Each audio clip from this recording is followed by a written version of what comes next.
मीरा लाल जोड़े में सजी धजी आईने के सामने बैठी खुद को निहार रही थी।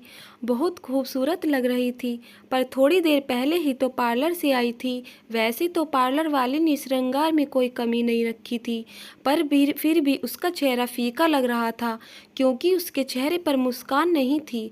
दुल्हन के चेहरे पर जो लालिमा होती है, वह उसके चेहरे पर नदारत नहीं थी, जिससे यह साबित हो रहा था कि वह शादी से खुश नहीं है। वह बिना किसी भाव के दर्पण में अपना चेहरा देख रही थी। दिल का बहुत गहरा रिश्ता जुड़ गया था उसके साथ।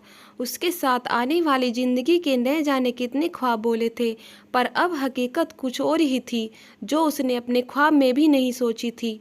तभी कमरे के बाहर दो औरतों की आवाज़ आई, जो आपस में बातें कर रही थी।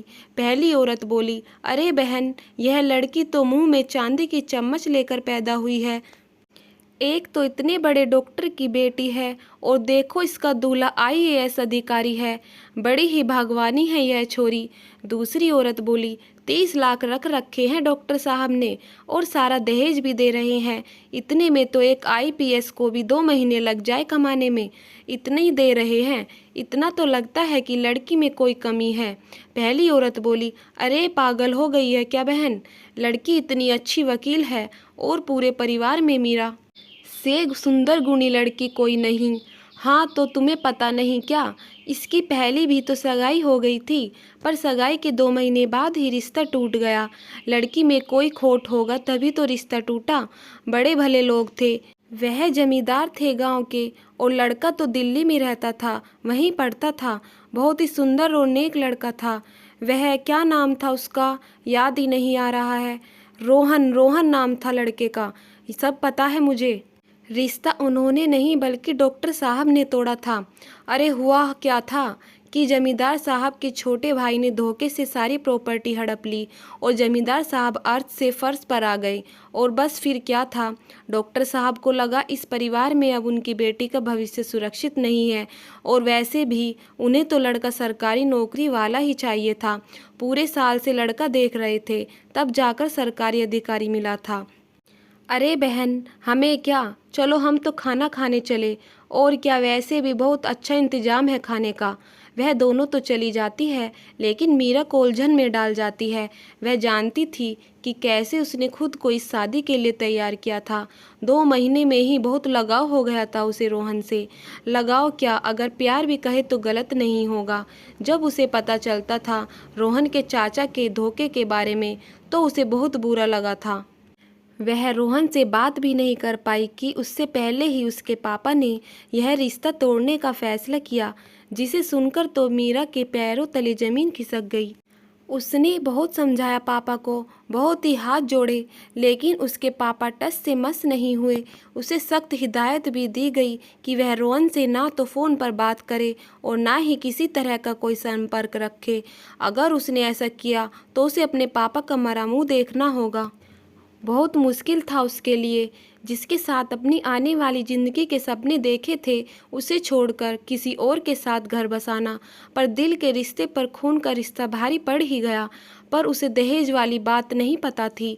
इतनी बड़ी बात आप हमसे कैसे छुपा सकते हैं पापा, जबकि आप जानते हो कि हमें दहेज लेने और देने वाले बिल्कुल भी नहीं पसंद। और उसके पापा से बात करने उनके कमरे की तरफ जाती है। वह दरवाज़ा खोलने वाली ही होती है कि उसके कानों में अंदर चली आ रही बात सुनाई पड़ती है। यह क्या कह रहे हैं आप, अब इस वक्त हम इंतजाम कैसे कर पाएंगे? देखिए, आप समझने की कोशिश कीजिए। मीरा ने हल्के से दरवाज़ा खोलकर देखा तो उसके पापा फ़ोन पर किसी से बात कर रहे थे, और उसकी माँ सोफे पर बैठी हुई उनकी ओर देख रही थी।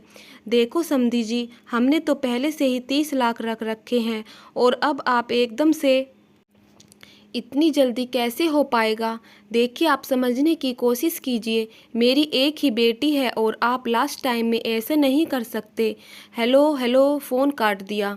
मीरा की माँ अनीता जी बोली, क्या हुआ जी, क्या कह रहे हैं समधी जी? 30 लाख रुपए और 10 तोला सोना, और सभी मेहमानों के लिए अच्छे उपहार होने के बावजूद उन्हें अब गाड़ी भी चाहिए। अब क्या करेंगे हम? पहले ही मीरा की शादी में कितना खर्च हो चुका है। अरे, हम एक बेटी पर ही इतना खर्चा कैसे कर पाएंगे? पिंकी की भी तो शादी करनी है, गौरव की पढ़ाई भी है, कैसे मैनेज होगा सब? पापा यह सब क्या है? आप दहेज के 30 लाख रुपए दे रहे हैं, इतनी बड़ी बात आपने मुझसे छुपाई क्यों? मीरा को वहाँ देखकर दोनों ही पति पत्नी चौंक गए और उसके पापा फ़ोन रखते हुए बोले, आपको कितनी बार समझाना पड़ेगा? मीरा ऐसे चुप चुप कर बड़ों की बातें नहीं सुनते और ना ही उनसे सवाल करते हैं। इतनी बड़ी बात हो गई और आप कहते हैं कि हम सवाल भी ना करें। हम जानते हैं ना कि हमें दहेज सबसे ही कितनी नफ़रत है। हमने कितनी ही लड़कियों को इंसाफ दिलाया है, कितने ही दहेज के लालचों को सज़ा दिलवाई है, और जब बात हमारी है तो हम चुप रहे। नहीं, यह हमसे नहीं होगा। आप इस घर की बड़ी बेटी हैं मीरा, लेकिन इसका मतलब यह नहीं कि आप हमसे जुबान लड़ाए। आज आपकी शादी है और आप इस पर ध्यान दें, बाकी की बात तो बड़ों पर छोड़ दो। लेकिन पापा, मेरा और कोई बात नहीं है, अपने कमरे में जाइए अभी, उन्होंने तेज आवाज़ में कहा। एक बात याद रखेगा पापा, हम आपकी बेटी है, गलत सुनना हमारे खून में ही नहीं है और हम उन लड़कियों में से नहीं हैं अपने ही पेरेंट्स को बर्बाद करके अपना घर बसा ले। हम वह हैं जिन्हें अपने पेरेंट्स के साथ में एक छोटी सी गुस्ताखी भी बर्दाश्त नहीं है। अगर ऐसा वैसा कुछ नहीं हुआ ना पापा, तो हम मंडप में से उठने में देर नहीं करेंगे। बहुत बदतमीज हो गई है आप, अभी के अभी अपने कमरे में जाइए। मीरा को इस वक्त वहाँ से जाना ही सही लगा। वह गुस्से में अपने कमरे में आ गई। यह सही नहीं हुआ पिंकी, मीरा अब चुप नहीं बैठेगी, इसीलिए हमने उन्हें कुछ पता नहीं चलने दिया था। अब क्या करेंगे हम? जब आपको पता था तो आपने ऐसी जगह उसका रिश्ता क्यों किया जहाँ इतना दहेज मांग रहे थे? जरूरी थोड़ा ही था कि लड़की सरकारी नौकरी वाला ही हो, हम कोई और ही देख लेते। हमारी मीरा बेस्ट ही नहीं परफेक्ट है और वह एक परफेक्ट जीवन साथी ही डिज़र्व करती है। ऐसा वैसा कोई नहीं, हम बात करेंगे संदीप जी से, वह ज़रूर समझेंगे। मीरा अपने कमरे में आकर अपने बेड पर बैठ गई, फिर एकदम से खड़ी हुई और इधर उधर टहलने लगी। हम ऐसे चुपचाप नहीं बैठ सकते हैं, हमें कुछ करना ही होगा, कोई कुछ करे ना करे, पर हम अपने लिए स्टैंड जरूर लेंगे। पर क्या करें, कुछ समझ ही नहीं आ रहा है। हम रमन जी से बात करते हैं या यह सही रहेगा? वह ज़रूर समझेंगे और क्यों नहीं, वह खुद एक आईएएस ऑफिसर है। वह रमन को फ़ोन लगाती है पर वह फ़ोन नहीं उठाता है।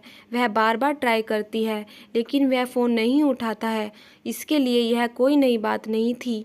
रमन से उसकी बस मात्र एक ही बात होती है। जब वह रमन से पहली बार मिली थी तब भी उन दोनों की कोई खास बातचीत नहीं हुई थी। मीरा के बारे में जानने में उसने ज़्यादा दिलचस्पी नहीं दिखाई, बस अपने अपने तारीफ़ों के ही पुल बांधे कि कैसे उसने अपनी मेहनत करके अपनी पहचान बनाई है। लेकिन मीरा क्या सोचती है और क्या नहीं, यह जानने की उसने कोशिश ही नहीं की और मीरा के दिमाग में तो बस रोहन ही था। उसने भी जैसे उससे मिलकर अब औपचारिकता ही निभाई। तभी कुछ देर बाद मीरा के फ़ोन की घंटी बजी। उसने देखा फ़ोन रमन का था। वह उठा पाती उससे पहले ही फ़ोन कट गया। उसने फिर फ़ोन लगाया। हेलो मीरा, एक बार में फ़ोन क्यों नहीं उठाती हो? वो हम क्या हुआ, कुछ काम है? सब ठीक है ना? जी वो रमन जी, हमें आपसे बात करनी है। हाँ तो शादी के बाद कर लेना, इतना क्या ज़रूरी है कि बार बार कॉल किए जा रही है? बस अभी बारात निकलने ही वाली है। रमन जी, हमारी बात बहुत ज़रूरी है, हमें अभी ही बात करनी है आपसे, प्लीज़, बहुत ज़रूरी बात है। ओके, तो मैं बहुत वहाँ पहुँचते ही तुमसे ही बात करूँगा सबसे पहले। ठीक है, मीरा फ़ोन रख देती है। उसके मन में उम्मीद की एक किरण जागती है। मीरा अपने कमरे में इधर से उधर चक्कर काट रही थी क्योंकि अब उसे रमन से ही उम्मीद थी। बारात आ चुकी है और पता नहीं कब वरमाला के लिए बुलावा आ जाए। रमन जी, कहाँ हैं आप? मीरा फिर रमन को कॉल करती है, लेकिन तभी दरवाज़ा खुलता है और रमन अंदर आता है। ऐसे भी क्या हो गया मीरा कि तुम शादी तक का भी वेट नहीं कर सकती? तुम्हें पता भी है कितनी मुश्किल से यहाँ तक आ पाया हूँ मैं। हम समझते हैं रमन जी, लेकिन हमारा आपसे बात करना बहुत ज़रूरी है। हाँ तो जो भी है जल्दी बोलो वरना कोई आ जाएगा, टाइम नहीं है मेरे पास। मीरा रमन से सब कुछ बता देती है तो उस पर रमन उससे कहता है, तो इसमें घबराना क्या है? यह सब तो अपनी फैमिली और सोसाइटी में नॉर्मल है यार। तुम ऐसे बात को इतनी बड़ी क्यों बना रही हो? मैं पापा और दादाजी को जानता हूँ, वह नहीं मानेंगे। उनसे कहने का कोई फ़ायदा भी नहीं है। मतलब आपको सब पता है और आपको कोई प्रॉब्लम भी नहीं है दहेज से। मीरा ने हैरानी से कहा। मुझे क्या प्रॉब्लम होगी यार, यह सब तो बड़ों का मैटर है और अपनी कास्ट में तो यह सब नॉर्मल है। और वैसे भी तुम्हारे पापा आर्थिक रूप से सक्षम हैं, तो कोई इतनी बड़ी बात भी नहीं है। मीरा रमन की बात सुनकर हैरान होकर उसे देख रही थी। उसे विश्वास नहीं हो रहा था कि रमन ऐसी सोच भी सकता है। रमन जी, आप ऐसी सोच सकते हैं? आई कॉन्ट बिलीव आपने अपने सोशल अकाउंट पर दहेज के खिलाफ इतनी सारी पोस्ट डाल रखी है। और आप? रमन बोला। प्लीज़ मीरा, इतनी सी बात को इतना भी मत बढ़ाओ। तुम तो ऐसे देख रही हो जैसे मेरे घर वाले ज़बरदस्ती तुम्हारे घर वालों से मांग रहे हैं। तुम्हारे पापा खुद अपनी मर्जी से दे रहे हैं। जब हमारी शादी की बात हो रही थी तभी यह सब फिक्स हो चुका था। तुम्हारे पापा की गलती है कि उन्होंने तुम्हारे अंधेरे में रखा। और तुमने क्या मेरा सोशल अकाउंट देखकर मुझसे शादी के लिए हाँ कही थी? वह उस पर गुस्सा होते हुए बोला। मीरा के होश उड़ गए उसकी बात सुनकर। और उसका ऐसा रवैया होगा यह तो उसने सपने मैं भी नहीं सोचा था। उसकी बातों से उसे बहुत गुस्सा आ रहा था, लेकिन फिर भी उसने अपने गुस्से को नियंत्रित किया और उससे बोली, रमन जी, आपके घर से फ़ोन आया है। पापा जो अपनी मर्जी से दे रहे हैं ना, उसके अलावा भी उन्होंने गाड़ी की डिमांड की है। यह आपको पता है? मतलब तुम्हें गाड़ी से प्रॉब्लम है ना, तो मैं पापा को मना कर दूंगा गाड़ी के लिए। फिर ठीक है ना? आपका मतलब है आपको भी देना चाहिए था। और जो आपके घर वालों की नई डिमांड है, सब पता है आपको। राइट, हाँ बिल्कुल सही कहा तुमने, मुझे सब पता है। लेकिन तुम क्या चाहती हो यह मेरे समझ में नहीं आ रहा है। तुम यह शादी करना चाहती भी हो या नहीं? तुम अभी भी रोहन के बारे में ही सोच रही हो और इसीलिए इस शादी से बचने के लिए यह बहाना ढूंढ रही हो, रमन ने शक भरे लहजे में कहा, जिससे मीरा भी बौखला गई। रमन जी, आप इस बात को घुमाकर उसे पलटना चाहते हैं क्योंकि आप बहुत अच्छे से जानते हैं, इसीलिए पॉइंट पर रहिए। आप क्या सोचते हैं यह तो हमने जान लिया है। और अब हमारी बात सुनिए, क्योंकि शायद आप हमें अच्छे से नहीं जानते हैं। जानता हूँ, बहुत अच्छे से जानता हूँ तुम्हें। तुम एक जागरूक नागरिक हो, अपने खुद के दम पर एक एनजीओ भी चलाती हो, बेसहारा लोगों के लिए सामाजिक कामों में भी बहुत एक्टिव रहती हो। सोशल इवेंट्स में भी तुमने दहेज के खिलाफ बहुत कुछ बोला है और उससे रिलेटेड केस भी लड़े हैं। बट मीरा, यहाँ पर बात अलग है। तुम्हारे पापा ने खुद 30 लाख देने की पेशकश की थी। हम नहीं आए थे उनके पास और यह रिश्ता भी तुम्हारी तरफ से ही आया था। हमारी ओर से कोई पहल नहीं हुई थी। बट तुम्हें यह सब कैसे पता होगा? बिकॉज तुम बिल्कुल भी दिलचस्पी नहीं रखती इस शादी में। तुम्हारे पापा ने ही कहा था इन सब के बारे में तुम्हारे सामने कोई बात नहीं होगी। जब आप हमें इतने अच्छे से जानते हैं तो आपको पता होना चाहिए, ना कि हमें पता चलेगा तो हमारा रिएक्शन क्या होगा। हम दूसरों की शादी में दहेज का लेना देना पसंद नहीं करते, तो यह तो हमारी खुद की शादी है। हम कैसे इतना गलत होने देंगे? मीरा गुस्से में बोली। तो यह अपने घर वालों से क्यों नहीं कहा तुमने? मैं अपने बड़ों के बीच में नहीं बोलता। उन्होंने जो डिसीजन लिया है मैंने वही मान लिया। हमारी बात अभी ख़त्म नहीं हुई है रमन जी। आपके घर वालों ने आपकी कीमत लगा दी और आप कह रहे हैं कि आप उनके सामने नहीं बोलोगे। आप चुप रहे, लेकिन हम नहीं रहेंगे। और वैसे भी हम बचपन से ही समाज के खोखले नियमों को तोड़ते आए हैं, तो आज एक और सही। अगर यह शादी दहेज के बिना नहीं हो सकती तो नहीं चाहिए हमें खरीदा हुआ सरकारी दूल्हा। क्योंकि दहेज के बस दो ही मतलब होते हैं, या तो अपने दूल्हे को खरीद लिया है या फिर दुल्हन का आगे का खर्चा भी लड़की के माँ बाप ने एडवांस में ही दे दिया है। और अगर लड़की के आगे का खर्च भी अगर उसके पेरेंट्स को ही देना है तो लड़के का कोई हक नहीं बनता उसे अपनी पत्नी बनाकर साथ ले जाने का। अब आप हमें बताइए कि हमारी शादी में दहेज का क्या रोल है? ये आपकी कीमत है या हमारे आगे का खर्च? क्योंकि यह गिफ्ट तो बिल्कुल भी नहीं है। आपने जो अपनी सोशल इमेज बना रखी है वो आप ना हो, लेकिन हमने जो हमारी सोशल इमेज बाहर बनाई है वह वास्तविक है, फेक नहीं। मीरा की आंखों में आक्रोश साफ झलक रहा था, डर का तो नामो निशान नहीं था, जो कि रमन साफ साफ देख रहा था। वह समझ गया था कि ये शादी तोड़ देगी, लेकिन अपने आत्मसम्मान और अपने उसूलों के साथ कोई समझौता नहीं करेगी। और अगर यह शादी टूट गई तो उसके और उसके परिवार की इज्जत समाज में क्या रह जाएगी।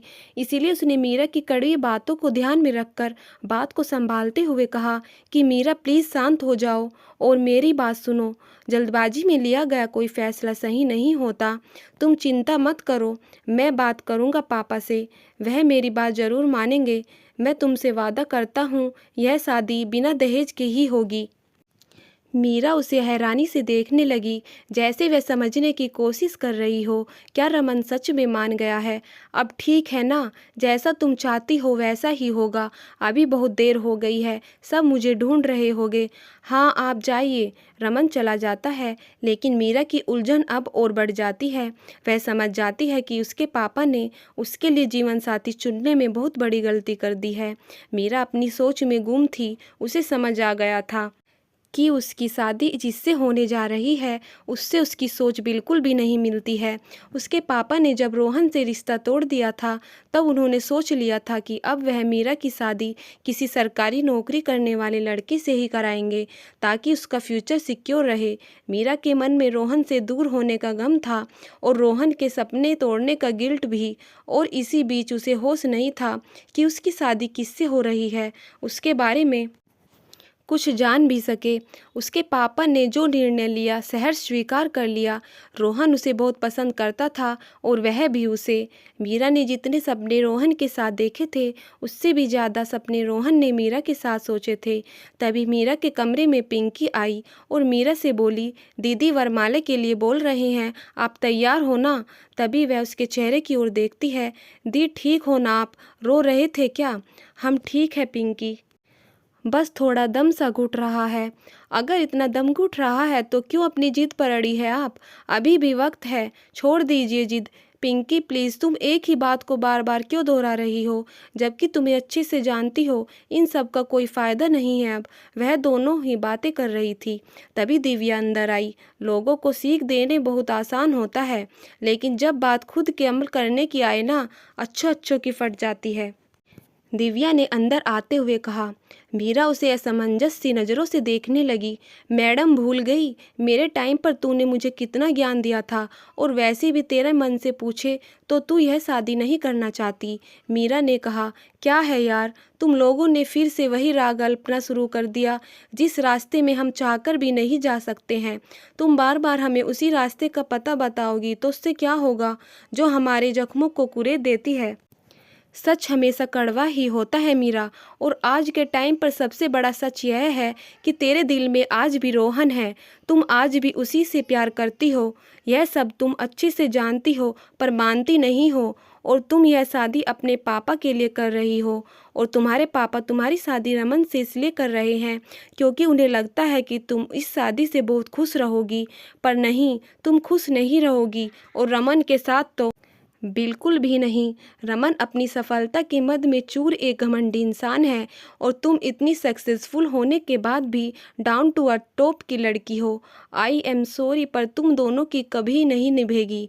इनफ दिव्या, क्या चाहती हो तुम, हम शादी से भाग जाए और रोहन के पास चले जाए और छोड़ जाए अब हमारी फैमिली को एक जिल्लत भरी ज़िंदगी जीने के लिए, ताकि उन्हें सब उंगलियों से बताए कि ये वही लोग हैं जिनकी बेटी ने ऐसा काम किया है कि यह सर उठाकर नहीं चल सकते। यू नो वोट दिव्या, हमारी फैमिली में कोई ज़्यादा पढ़ा लिखा नहीं था। दादाजी के पास बहुत पुश्तैनी ज़मीन है, उन्होंने किसी को बुआ या चाची जी को ज़्यादा पढ़ने ही नहीं दिया। लेकिन पापा ने जैसे तैसे उन्हें समझा कर अपनी पढ़ाई पूरी की और डॉक्टर बन गए। और उनकी जब जॉब लग गई तब दादाजी को बिल्कुल पसंद नहीं आया उनका जॉब करना है, लेकिन पापा ने उनके खिलाफ जाकर अपना काम जारी रखा और इतने बड़े डॉक्टर बन गए। दादाजी भी ज़्यादा दिन उनसे दूर न रह सके। समय के साथ थोड़ा बदलाव आया। हमारे घर के लड़कों को पढ़ने की और जॉब करने की इजाज़त है, पर लड़कियों को बस पढ़ने तक की ही है। जब हमने वकील बनने का फ़ैसला किया तो सब उस फैसले के खिलाफ थे, पर हमारी जीत के आगे पापा को झुकना ही पड़ा। हम वकील तो बन गए, लेकिन हमारे पूरे परिवार की सोच हमारे लिए बदल गई। उन लोगों के हिसाब से हम अब मनमानी करेंगे और कुछ गलत काम भी कर सकते हैं, पर हमने हमेशा उन लोगों को हमारे काम से गर्व महसूस कराया है और सबकी सोच बदलने भी लगी है। यह सब समझती हूँ, लेकिन तुम अपने बारे में क्यों नहीं सोच सकती हो दिव्या? अगर तुम्हारे हिसाब से हम हमारे बारे में सोचे ना, तो हमारी फैमिली जो पहले हमारे बारे में सोचती थी ना, उस सोच पर मोहर लग जाएगी और हमारी बहनों की भी पढ़ाई शायद रोक दी जाए, क्योंकि इन सब का इल्ज़ाम हमारी पढ़ाई पर ही लगेगा। और हम इतने स्वार्थी कभी नहीं हो सकते कि अपने घर वालों की इज्जत और अपनी बहनों का भविष्य दांव पर लगाकर अपनी खुशियां मनाएं। उसकी बात सुनकर दिव्या इमोशनल हो जाती है और पिंकी की आंखों में से भी आंसू निकल आते हैं। अरे पिंकी, तुम भी यहीं अटक गई? और दिव्या तुम भी? वरमाला के लिए देर हो रही है, जल्दी चलो। आ रहे हैं अंकल जी, दिव्या ने कहा। और तुम दोनों अभी से इमोशनल मत हो, अभी विदाई में समय है। डॉक्टर साहब ऐसा कहकर तेजी से वहाँ से निकल जाते हैं। आखिर मीरा की शादी रमन से होती है या नहीं, यह जानने के लिए भाग 2 का इंतज़ार कीजिए और मेरे चैनल को सब्सक्राइब कीजिए। धन्यवाद।